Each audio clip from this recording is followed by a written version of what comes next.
রাজাকার বলে গালি দেওয়া মানে আল্লাহ রাসূলকে গালি দেওয়া।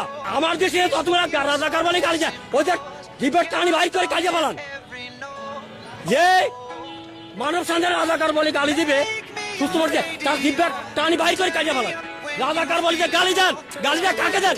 হযরত মুহাম্মদ গালি দেন না, মানুষের তো গালি দেন। এসব মুসলমানই কোথায় শিখছেন? এই যে রাজাকার বলি, আমি বলে শুনেন, আমি একজন কোরআন গবেষক, সমাজ গবেষক। যে রাজাকার বলি ইয়ে করে, রাজাকার শব্দ কি, অর্থ কি? স্বেচ্ছাসেবক।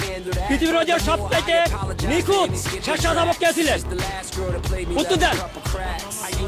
তাহলে হযরত মুহাম্মদ স্বেচ্ছাসেবক হয়ে থাকেন, রাজাকার বলি যে গালি দেন, গালি দেন কাকে দেন?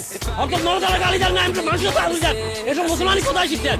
বড় বড় ভাগ নিয়ে আড়াই আমরা রাজাকার গালি দেন, রাসূলকে গালি দেন, আর অন্য কেউ কিছু গালি দেন। ঘর ভাঙবেন, বাড়ি ভাঙবেন, ধর্মরা। রাজাকার বলে গালি দেওয়া মানে আল্লাহ রাসূলকে গালি দেওয়া।